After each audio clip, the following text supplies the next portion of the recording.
அன்பான தேவ ஜனங்களுக்கு மேய்ப்பெரும் இரட்சகருமான இயேசு கிறிஸ்துவின் இனிய நாமத்தில் நல்வாழ்த்துகள். இரண்டாவது வருகையை பற்றி நாம் பேசும் பொழுது அது முக்கிய கதாபாத்திரமாக வருகிறவர் அந்தி கிறிஸ்து என்று சொல்லக்கூடிய ஒரு கொடூர ராஜா. அந்த அந்தி கிறிஸ்து தான் அந்த இரகசிய வருகைக்கும் வெளியரங்கமாக அவர் வரக்கூடிய இந்த இடைப்பட்ட 7 வருஷமாக ஆட்சி செய்கிறவன். அவன் மிகவும் கொடூரமான ஒரு ஆட்சியை செய்வான். அதை பற்றி தான் யார் இந்த அந்தி கிறிஸ்து, எப்படிப்பட்ட கொடூரமான ஆட்சியை செய்தான் என்பதை பற்றி இந்த செய்தியில் சுருக்கமாக பார்க்க போகிறோம். அப்போஸ்தலர் யோவானை பொறுத்தவரை அந்தி கிறிஸ்துகள் அநேகர் கடைசி காலத்தில் மட்டுமல்ல, இன்றைய காலகட்டத்திலும் இந்த உலகத்திலும் இருக்கிறார்கள் என்று தனது நிருபத்தில் எழுதியிருக்கிறார். ஆன்டி கிரைஸ்ட், கிறிஸ்துவுக்கு எதிரானவர்கள். 1 யோவான் 4:3 வாசிப்பீர்களேயானால், மாம்சத்தில் வந்த இயேசு கிறிஸ்துவை அறிக்கை பண்ணாத எந்த ஆவியும் தேவனால் உண்டானதல்ல. வரும் என்று நீங்கள் கேள்விப்பட்ட அந்தி கிறிஸ்துவினுடைய ஆவி அதுவே. அது இப்பொழுதும் உலகத்தில் இருக்கிறது. உலகத்தில் வாழும் அந்தி கிறிஸ்துகள் இயேசு கிறிஸ்துவின் தெய்வத்துவத்தையும் சிலுவையிலேயே மனிதர்களுடைய பாவங்களை நிவர்த்தி செய்வதற்காக அவர் செய்த காரியங்களையும் அவருடைய மரணத்தையும் அவருடைய உயிர்த்தெழுதலையும் இனி வரப்போகுதலையும் மறுதலிக்கிறவர்களாக அவர்கள் இருப்பார்கள். இவர்கள் சாத்தானுடைய பிரதிநிதிகளாகவும் செயல்படுகிறார்கள்.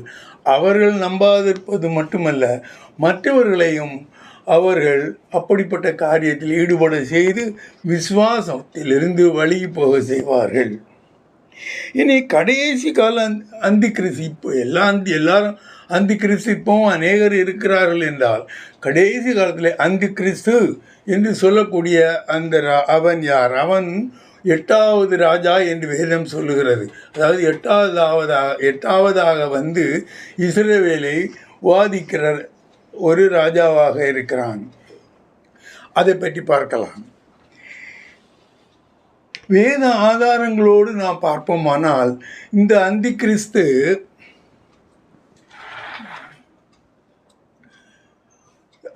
கிறிஸ்து கேட்டின் மகன் என்று சொல்லப்படுகிறான்.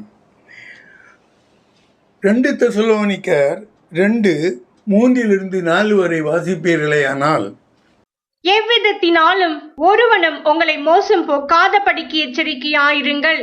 ஏனெனில் விசுவாச துரோகம் முந்தி நேரிட்டு கேட்டின் மகனாகிய பாவ மனுஷன் வெளிப்பட்டால் ஒழிய அந்த நாள் வராது. அவன் எதிர்த்து நிற்கிறவனாயும் தேவன் எனப்படுவது எதுவோ ஆராதிக்கப்படுவது எதுவோ அவை எல்லாவற்றிற்கும் மேலாக தன்னை உயர்த்துகிறவனாயும் தேவனுடைய ஆலயத்தில் தேவன் போல உட்கார்ந்து தன்னைத்தான் தேவன் என்று காண்பிக்கிறவனாயும் இருப்பான். அந்தி கிறிஸ்துவை கேட்டின் மகன் அல்லது பாவ மனிதன் என்றும் விசுவாச துரோகி என்றும் தேவனை எதிர்த்து தன்னைத்தானே தேவனாக நினைத்து செயல்படுகிறவன் என்றும் இங்கு சொல்லப்பட்டிருக்கிறது. இயேசு கிறிஸ்து பூமியில் வாழ்ந்த சமயத்திலே தன்னுடைய சீடர்களில் ஒருவரான யூதாஸ் காரியத்தை குறித்தும் அவனை கேட்டின் மகன் என்று யோவான் 10 சொல்லி இருப்பார். அவனும் விசுவாச துரோகம் செய்தான். ஆனால் அவனுக்கும் இந்த கடைசி காலத்தில் வரக்கூடிய அந்த அந்தி கிறிஸ்துவுக்கும் எந்த விதமான தொடர்பும் இருப்பதாக வேதத்தில் சொல்லப்படவில்லை. அடுத்ததாக அந்தி கிறிஸ்துவின் விசுவாச துரோகம். அந்த 2 தெசலோனிக்கர் 2:3-4 வாசிப்பீர்களேயானால், அவன் விசுவாச துரோகம் முந்தி நேரிட்டாலொழிய அவன் வெளிப்பட மாட்டான் என்று இருக்கும். அந்த விசுவாச துரோகம் என்னது? எப்படிப்பட்ட விசுவாச துரோகம்? தானியேல் 9:27 வாசிப்பீர்களேயானால், அவர் ஒரு வாரம் அளவும் அநேகருக்கு உறுதிப்படுத்தி அந்த வாரம் பாதி சென்ற போது பலியையும் காணிக்கையையும் ஒழிய பண்ணுவார். அருவருப்பான சட்டைகளோடு பாழாக்குகிறவன் வந்து இறங்குவான். நிர்ணயிக்கப்பட்டிருக்கிற நீர் மூலம் பாழாக்குகிறவன் மேல் தீரு மட்டும் சொரியும் என்றான். ஒரு வாரம் அளவும் அவன் உடன்படி செய்வான். இங்கு ஒரு வாரம் என்று சொல்லப்பட்டிருக்கிறது ஒரு வருஷத்தை குறிக்கும். ஆகையினால் இவன் அந்த வாரம் அளவும் என்று சொல்லப்படுவது, அந்த வாரம் என்றால் 7 நாள்கள், அந்த ஒரு வாரம் என்பது 7 வருஷத்தை குறிக்கும். ஒரு நாள் ஒரு வருஷத்தை குறிக்கும். அந்த வாரம் பாதி சென்ற போது என்று சொல்லும்போது 3.5 ஆண்டு காலம். அந்த 3.5 ஆண்டு காலம் அவன் இஸ்ரவேலர்களோடு உடன்படிக்கை செய்வான். என்ன சமாதான உடன்படிக்கை செய்வான். நாம் சமாதான உடன்படிக்கை ஒரு நாடு இன்னொரு நாட்டோடு செய்து கொள்ளுகிறது என்பதை அறிவீர்கள். அதே மாதிரி இஸ்ரவேல் அந்த ராஜாவோடு, அந்த கிறிஸ்துவோடு சமாதான உடன்படிக்கை செய்து கொண்டு அவன் அந்த இஸ்ரவேல் தேசத்திற்கு வருவதற்கான வழியை அவன் அதன் மூலமாக வகுத்து கொள்வான். அப்படி வகுத்து கொண்டவன் 3.5 ஆண்டு காலம் நன்றாக இருப்பான். 3.5 ஆண்டு காலம் முடிந்த பொழுது அவன் அந்த உடன்படிக்கையை மாற்றி போட்டு அந்த ஆலயத்தில் நடக்கக்கூடிய ஆராதனைகளானாலும் சரி, பலிகளானாலும் சரி, காணிக்கைகளானாலும் சரி, எல்லாவற்றையும் அவன் அழித்து போட்டு தானே தேவன் என்று சொல்லி பரிசுத்த ஸ்தலத்தில் அவன் இருக்கிறதாக வேதம் சொல்லுகிறது. இப்படிப்பட்டவனாக அவன் இருப்பான். இனி அந்த கிறிஸ்து தேவாதி தேவனுக்கு மேலாக தன்னை உயர்த்தி விரோதமான ஆச்சரியமான காரியங்களை பேசக்கூடியவனாக இருப்பான். தன்னை தேவனுக்கு மேலாக, நீங்கள் ஏசாயா 14ஆம் அதிகாரமும் எசேக்கியேல் 28ஆம் அதிகாரத்தையும் வாசிப்பீர்களேயானால், அங்கு இந்த லூசிபர் என்று சொல்லக்கூடிய இந்த சாத்தான் அவனை தேவனுக்கு மேலாக எண்ணி அவன் உன்னதமானவருக்கு நான் நிகராவேன் என்று சொல்லுவான். அதே மாதிரியான ஒரு காரியம் அங்கு நடக்கும். இந்த அந்தி கிறிஸ்துவும் தேவனுக்கு எதிராக எழும்பி தேவனை விட தானே மேலானவன் என்று சொல்லுவான். தானியேல் 11:36 வாசிப்பீர்களேயானால், ராஜா தனக்கு இஷ்டமானபடி செய்து தன்னை உயர்த்தி எந்த தேவனிலும் தன்னை பெரியவனாக்கி தேவாதி தேவனுக்கு விரோதமாக ஆச்சரியமான காரியங்களை பேசுவான். கோபம் தீரும் மட்டும் அவனுக்கு கை நிர்ணயிக்கப்பட்டது நடந்தேறும். இப்படிப்பட்ட காரியங்களை செய்கிறவனாக இருக்கிற அந்தி கிறிஸ்து செய்த துரோகங்கள் என்ன என்று நாம் பார்ப்போமானால், உடன்படிக்கையின் மூலம் முன்பு எப்படி எருசலேம் ஆலயத்தில் காணிக்கையை பலி கொடுப்பது போன்ற காரியங்கள் செயல்படுவதற்கு அவன் உடந்தையாகவும் அதற்கு ஆதரவாகவும் இருந்தானோ, அதன் ஆதரவாக அவன் உதவி செய்தானோ, அதன் பிறகு 3.5 ஆண்டுகள் கழித்து அவைகளை எல்லாவற்றையும் நீக்கி போட்டு தேவாலயத்தில் செய்யக்கூடிய காணிக்கை, பலியிடுதல் போன்ற உலை நடத்துவான். ஏன் இந்த ஆலயம் என்று நாம் எருசலேமை பேசுகிறேன் என்றால், அந்த யூதர்களுடைய ராஜ்யம் தேவனுடைய அந்த ஆலயத்தையே மையமாக கொண்டுள்ளது. தேவன் அங்கு அவருடைய ஆலயம் இருப்பதால் தான் அது அவர்கள் தேவனுடைய பிள்ளைகள் என்று சொல்லிக் கொள்கிறார்கள். அதாவது ஆபிரகாமின் வெளிவந்தவர்களாக, தேவனால் நடத்தப்படுகிறவர்களாக, தேவனுடைய பிள்ளைகளாக சொல்லிக் கொடுக்கிறார்கள். மேலும் யார் அவர்களுக்கு அந்த ஆலயம் அவருடைய அந்த எருசலேமிலே இருப்பதினால் அவர்களுக்கு அது மகிமையை தேடித்தருகிறது. அது எப்பொழுது அந்த ஆலயத்தில் குறைபாடு ஏற்படுமோ அப்பொழுது அது யூதர்கள் மேல் வரும். இன்று அந்த ஆலயம் அங்கு இல்லை. யூதர்கள் இன்றும் அடிமைப்பட்டவர்களாக 1948 அவர்கள் தேசமாக வந்த பொழுது அவர்கள் சுற்றியிருப்பவர்களால் அங்கீகரிக்கப்படாதவர்களாக இருந்தார்கள். ஏனென்றால் எருசலேமில் அந்த ஆலயம் அப்பொழுது இல்லை. அது ஒரு மசூதி அங்கு கட்டப்பட்டிருந்தது. இன்றும் அப்படித்தான் இருக்கிறது. அங்கு எந்தவித ஒரு ஆலயமும் இல்லை. இனி அந்த கிறிஸ்து கடலில் இருந்து வெளிப்படும் ஒரு மிருகம் என்று சொல்லுகிறது. அவனை மிருகம் என்று அழைக்கிறது வேதம். வெளிப்படுத்தல் 13:1-4 வரை வாசிப்பீர்களேயானால், பின்பு நான் கடற்கரை மணலின் மேல் நின்றேன். அப்பொழுது சமுத்திரத்திலிருந்து ஒரு மிருகம் எழும்பி வர கண்டேன். அதற்கு 7 தலைகளும் 10 கொம்புகளும் இருந்தன. அதன் கொம்புகளின் மேல் 10 முடிகளும் அதன் தலைகளின் மேல் தூஷணமான நாமமும் இருந்தன. நான் கண்ட மிருகம் சிறுத்தையைப் போலிருந்தது. அதன் கால்கள் கரடியின் கால்களைப் போலவும் அதன் வாய் சிங்கத்தின் வாயைப் போலவும் இருந்தன. வலு சர்ப்பமானது தன் பலத்தையும் தன் சிங்காசனத்தையும் மிகுந்த அதிகாரத்தையும் அதற்கு கொடுத்தது. அதன் தலைகளில் ஒன்று சாவுக்கு ஏதுவாய் காயப்பட்டிருக்க கண்டேன். ஆனாலும் சாவுக்கு ஏதுவான அந்த காயம் சொஸ்தமாக்கப்பட்டது. பூமியில் உள்ள யாவரும் ஆச்சரியத்தோடு அந்த மிருகத்தை பின்பற்றி அந்த மிருகத்திற்கு அப்படிப்பட்ட அதிகாரம் கொடுத்த வலு சர்ப்பத்தை வணங்கினார்கள். அல்லாமலும் மிருகத்திற்கு ஒப்பானவன் யார், அதனோடே யுத்தம் பண்ணத்தக்கவன் யார் என்று சொல்லி மிருகத்தையும் வணங்கினார்கள். இங்கு அந்த மிருகத்திற்கு 7 தலைகள். 7 தலைகள் என்பது 7 ராஜ்யத்தை குறிப்பதாக இருக்கும். அதை நான் விவரமாக சொல்லலாம், பார்க்கலாம். இதில் அந்த மிருகத்தினுடைய டிஸ்கிரிப்ஷனை பார்ப்பீர்கள். ஏன்னா அவரோட உடம்பு சிறுத்தையை போல் இருக்கும். அது கிரேக்க ராஜ்யத்திற்காக சொல்லப்பட்டது. அந்த சிறுத்தை கிரேக்க ராஜ்யத்திற்காக ஒப்பிடப்பட்டது. ஆகையால் வரக்கூடிய அந்த அந்தி கிறிஸ்து அவன் அந்த கிரேக்க ராஜ்யத்திற்குள் ஆதிக்கத்துக்கு உட்பட்ட இடத்தில் இருந்து வருவான் என்று கணிக்கிறார்கள். அடுத்தது அவன் கரடியின் கால்கள். அந்த கரடி மேதிய பர்சியாவுக்கு ஒப்பிடப்பட்டது. ஆகையால் அந்த மேதியா பர்சியனுடைய ராஜ்யத்தின்படி அந்த அதிகாரம் அவனுடைய கையில் இருக்கும். அதுபோல வாய் சிங்கம் போல் இருந்தது. சிங்கம் என்பது பாபிலோன் ராஜ்யாவிற்கு சொல்லப்பட்டது. அந்த பாபிலோன் ராஜ்யமும் அவனுடைய பிடியில் இருக்கும் என்பதை விளக்குவதற்காக இந்த மாதிரியான ஒரு வசனம் இங்கு சொல்லப்பட்டிருக்கிறது. அது போக அவனுக்கு அதிகாரத்தை வலு சர்ப்பம் என்று சொல்லக்கூடிய ஆதியாமத்திலே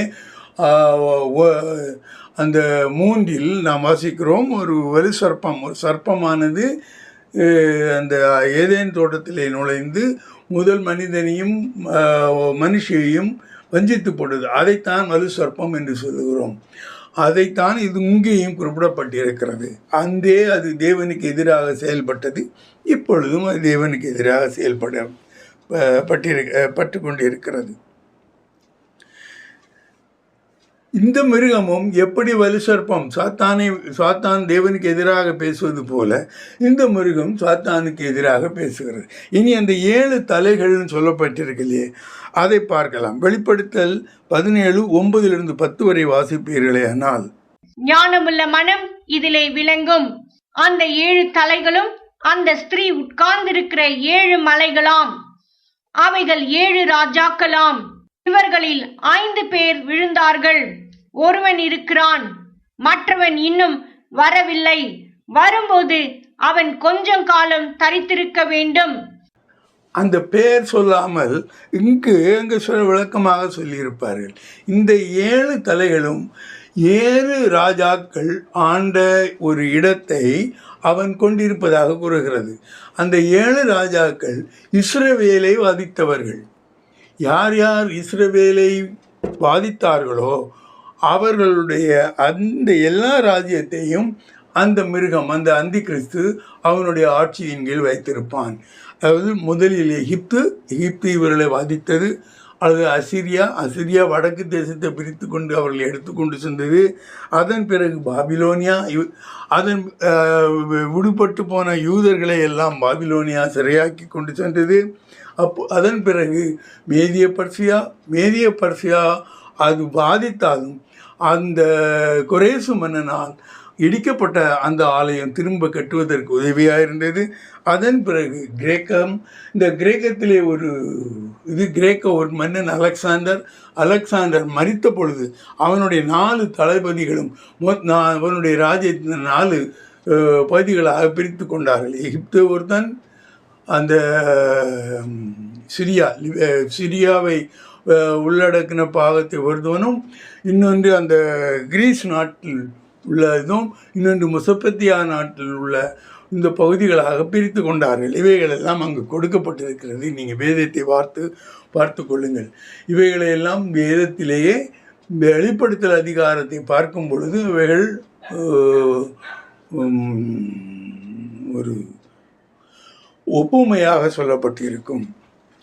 ஆகையால் இந்த எகிப்து, அசிரியா, பாபிலோனியா, மேதிய பர்சியா, கிரேக்கம் இந்த 5 ராஜ்யங்களும் இந்த யோவான் வெளிப்படுத்தின விசேஷம் சொல்லப்பட்டிருக்கிற யோவானுக்கு முன்பாக விழுந்து போன ராஜாக்கள்.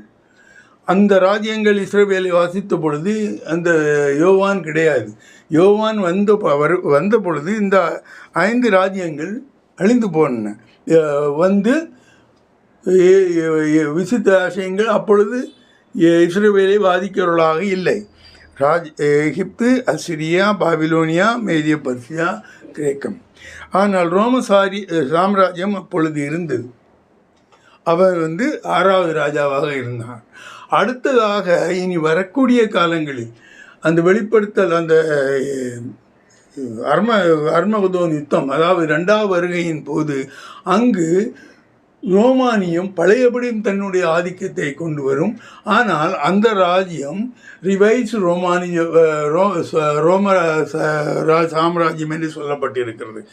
எப்படி இப்போ முன்பு யோவான் வாழ்ந்த காலத்திலே ரோமானிய சாம்ராஜ்யம் வலிமையான அரசர்களால் ஆட்சி செய்யப்பட்டதோ அப்படி இராமல் இனி ஏற்படுத்தக்கூடிய ரோமானிய ராஜ்யம், அதாவது களிமண்ணும் இரும்பும் கலந்த ஒரு கலவைக்கு ஒப்பிட்டு சொல்லப்பட்டிருக்கும். இது முதல்ல தானியேலில் சொல்லப்பட்டிருக்கக்கூடிய அந்த மிருகத்தின் கால் வீரர்கள் இப்படி இருக்கும். இவைகளுக்கு அர்த்தம் என்னவென்றால் அவர்கள் மிகவும் பலமான சாம்ராஜ்யத்தை ஆளக்கூடியவர்களாக இருந்தாலும் அவர்கள் அந்த மதம் என்றக்கூடிய ஒன்று கூட கலந்து இப்பொழுது இருக்கு இல்லையா. இப்பொழுது என்ன சொல்லுகிறார்கள், ரோமாபுரியில் இருக்கக்கூடிய எப்பொழுது அந்த போப் ஆண்டவர் அவர் இந்த ரோமாபுரியை அவர் கண்ட்ரோலில் வைத்திருப்பார். ஆகையால் அது மதமும் சட்டமும் கலந்த ஒரு ராஜ்யமாக இருக்கும் என்று சொல்லுகிறார்கள். சொல்லப்பட்டவைகளை தான் நான் உங்களுக்கு எடுத்து சொல்லுகிறேன். அப்படி வரும் அந்த காலத்திலே 10 ராஜ்யங்கள் அவர்களுக்குள்ளாக இருக்கும். இந்த ரோமானிய சாம்ராஜ்யத்திற்குள்ளே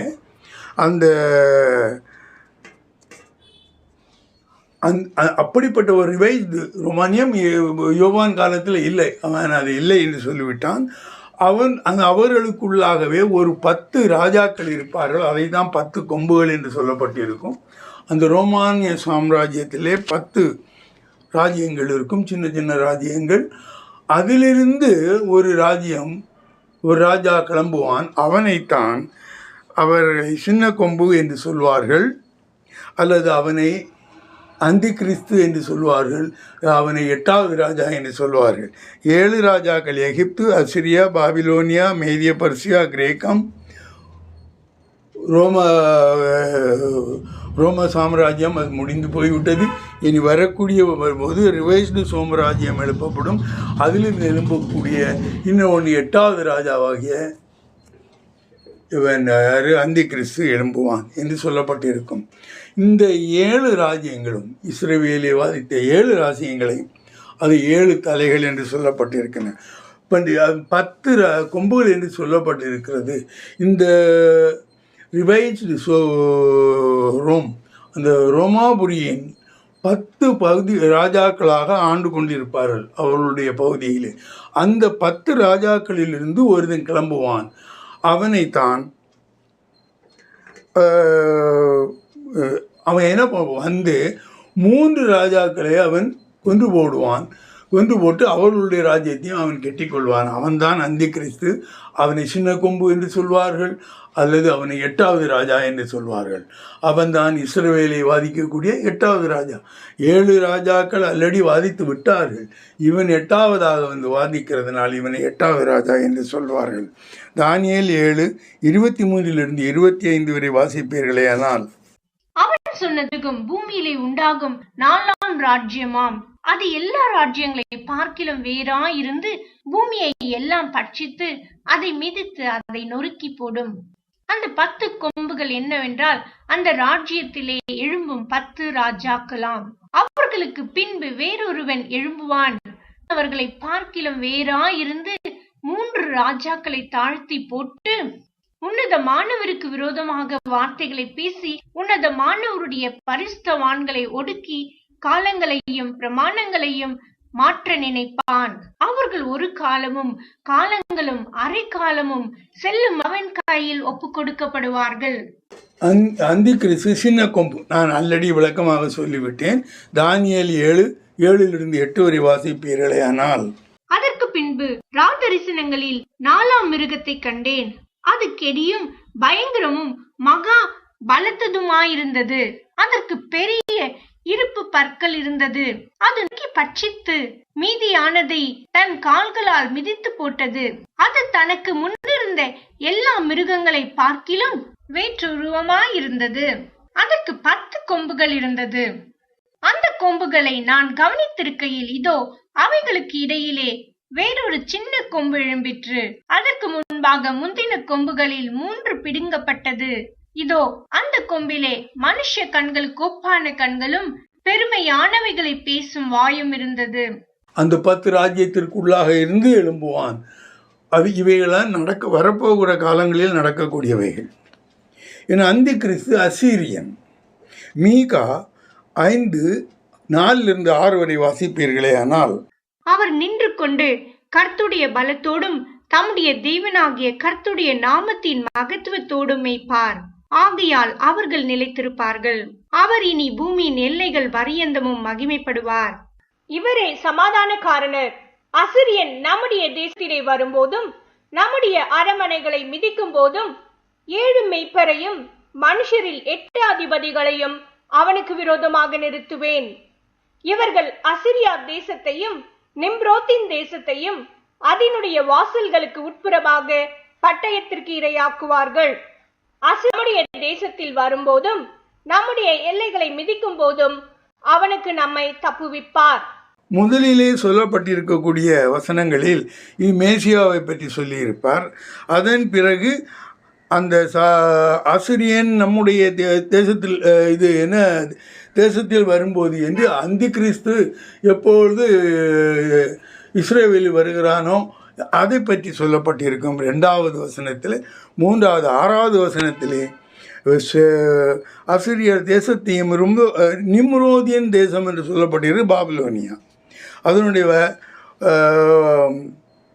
வாசல்களுக்கு உட்புறமாக அது சொல்லப்பட்டிருக்கு. அது அந்த அசிரிய ராஜ்யத்தை பற்றி சொல்லப்பட்டிருக்கும். ஆகையினால் இங்கு 3 விதமான காரியங்கள் இந்த மீகா 5:4-6 வரை வாசிப்பீர்கள். மேசியாவை பற்றி சொல்லப்பட்டிருக்கும் 4வது வசனம். 5வது வசனம் அது அந்தி கிறிஸ்து யூதாவில் நுழைய போகும்பொழுது என்ன நடக்கும் என்று சொல்லப்பட்டிருக்கும். அதன் பிறகு அந்தி கிறிஸ்துவினுடைய காரியத்தினால் கர்த்தர் எப்படி அவனை நிர்மூலமாக்குவார் என்பதை 6வது வசனம் சொல்லப்பட்டிருக்கும். இந்த மேற்கூறிய வசனங்களிலிருந்து கடைசி காலத்து ராஜா அசிரியா. இப்பொழுது அந்த அசிரியாவின் பேர் சிரியா ராஜாவாக இருப்பார் என்று அறிகிறோம். அசிரியா ஒரு சாம்ராஜ்யமாக இருந்த பொழுது இந்த சிரியா அதில் ஒரு பகுதியாக இருந்தது. இன்றைக்கு அசிரியா கிடையாது, அந்த சிரியா இருக்கிறது. கிரீஸ், துருக்கி, சிரியா, எகிப்து போன்ற நாடுகள் பழைய கிரேக்கத்தின் உள்ளடக்கியதாகும். 4ஆக பிரியும் என்று சொன்னேன் அல்லவா. எப்பொழுது எகிப்து ராஜா அலெக்சாண்டர் மரித்த பொழுது அவனுடைய 4 தளபதிகள் 4ஆக பிரித்து கொண்டு போய் வருவார்கள். அவைகளில் கிரீஸ், துருக்கி, சிரியா, எகிப்து இந்த 4 பகுதிகளாக பிரித்து கொண்டு போய் விடுவார்கள். இதில் ஒரு பகுதி சிரியா. ஆகவே அவன் கிரேக்க ராஜ்யத்திற்கு அந்த சிறுத்தை உடம்பு உள்ள ஒரு மிருகமாக வருகிறான் என்றால், இந்த கிறிஸ்து இந்த சிரியா கிரேக்க ராஜ்யம் 4 பகுதி இருக்கிறது. எகிப்து, துருக்கி, சிரியா, எகிப்து, கிரீஸ், துருக்கி, சிரியா இந்த 4 நாடுகளில் ஒரு இடத்துல இருந்து அவன் எழும்புவான். ஏன்னா அது என்ன சொல்லப்பட்டிருக்கிறது, சிறுத்தை அவன் உடல் என்று சொல்லப்பட்டிருக்கிறது. அது கிரேக்கத்தை குறிக்கிறது. ஆகையினால் அவன் இந்த 4 தேசத்தில் ஒரு இடத்தில் இருந்து எழும்புவான். அவன் சிரியாவில் இருந்து எழும்புவான் என்று கணித்தே அவனை அசிரியன் என்று வேதம் சொல்லுகிறது. அதை வல்லுநர்கள் இப்பொழுது என்ன சொல்லுகிறார்கள் என்றால், ஒருவேளை சிரியா நாட்டிலிருந்து இந்த அந்திகிறிஸ்து தோன்றலாம் என்று கூட அவர்கள் சொல்லுகிறார்கள். இனி இப்பொழுது அந்திகிறிஸ்து வெளிப்படாதபடிக்கு அவனை தடை செய்கிறவன் யார்? ஏன் அந்திகிறிஸ்து இப்போ எழும்புவதில்லை? இவைகளெல்லாம் தேவனால் அங்கீகரிக்கப்பட்ட காரியங்கள். இப்படித்தான் இந்த சம்பவங்கள் நடக்கும் என்று சொல்லப்பட்டாலும் அந்த அந்திகிறிஸ்துவை வெளிப்படாமல் தடை செய்கிறவர் யார் என்பதை 2 தெசலோனிக்கேயர் 2:6-13 வரை வாசிப்பீர்களேயானால், அவன் தன் காலத்திலே வெளிப்படும்படிக்கு இப்பொழுது அவனை தடை செய்கிறது இன்னதென்றும் அறிந்திருக்கிறீர்களே. அக்கிரமத்தின் ரகசியம் இப்பொழுதே கிரியை செய்கிறது. ஆனாலும் தடை செய்கிறவன் நடுவிலிருந்து நீக்கப்படும் முன்னே அது வெளிப்படாது.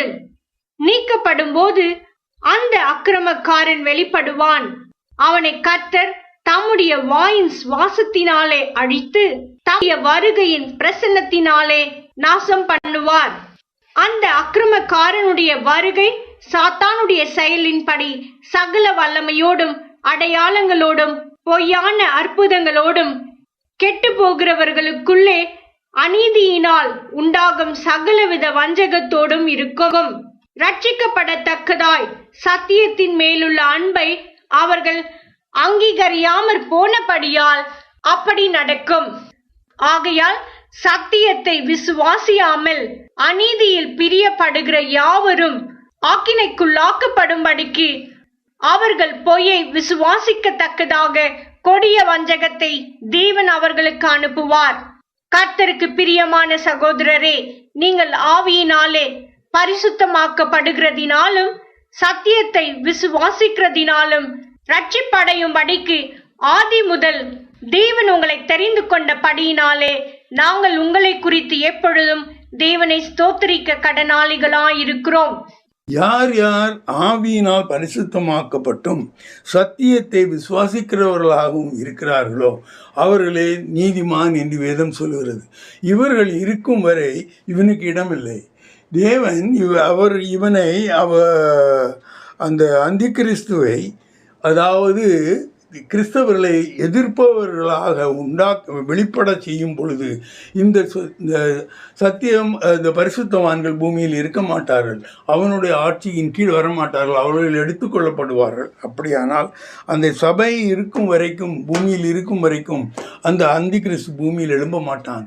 ஏனென்றால் அவனுக்கு அந்த அதிகாரம் கொடுக்கப்படவில்லை. இந்த பரிசுத்தவான்களை ஆளுவதற்கும் கொடூரமாக ஆளுவதற்கு அவனுக்கு அந்த அதிகாரம் கொடுக்கப்படவில்லை. எப்பொழுது இந்த சபை எடுத்துக்கொள்ளப்படுகிறதோ, இயேசுவானவர் 2ஆம் வருகையின் போது இரகசிய வருகை என்று சொல்கிறோம், எடுக்கப்பட்டுக்கொள்ளப்படுகிறதோ அப்பொழுது அவன் பூமியில் வெளிப்படுவான் என்று சொல்லப்பட்டிருக்கிறது. அதன் பிறகு அந்திகிறிஸ்துவின் தேவனுக்கு எதிராக செயல்படுவான். தானியேல் 11:36 தெளிவாக சொல்லியிருக்கும். ராஜா தனக்கு இஷ்டமானபடி செய்து தன்னை உயர்த்தி எந்த தேவனிலும் தன்னை பெரியவனாக்கி தேவாதி தேவனுக்கு விரோதமாக ஆச்சரியமான காரியங்களை பேசுவான். கோபம் தீரும் மட்டும் அவனுக்கு கை நிர்ணயிக்கப்பட்டது நடந்தேறும். அடுத்தது வலு சர்ப்பம். இங்கு பிதா, குமாரன், பரிசுத்த ஆவி என்ற 3 செயல்பட்டு மனிதர்களுடைய நன்மைக்காகவும் அவர்களுடைய ஆவிக்குரிய காரியங்களுக்காகவும் அவர்கள் செய்வது போல சாத்தானும் 3 பேரை வைத்திருக்கிறான். வலு சர்ப்பம், மிருகம், ஆட்டுக்குட்டி. இந்த 3 பேரும், அதாவது சாத்தான், அந்திகிறிஸ்து, கள்ளத்தீர்க்கது, இந்த 3 பேரும் சேர்ந்து அந்த தேவனுடைய அந்த செயலுக்கு எதிராக செயல்படுவார்கள். எப்படி செயல்படுகிறார்கள் என்பதை வெளிப்படுத்தல் 13:12-17 வரை வாசிப்பீர்களேயானால் தெரியும். பின்பு வேறொரு மிருகம் பூமியிலிருந்து எழும்ப கண்டேன். அது ஒரு ஆட்டுக்குட்டிக்கு ஒப்பாக 2 கொம்புகளை உடையதாயிருந்து வலு சர்ப்பத்தை போல பேசினது.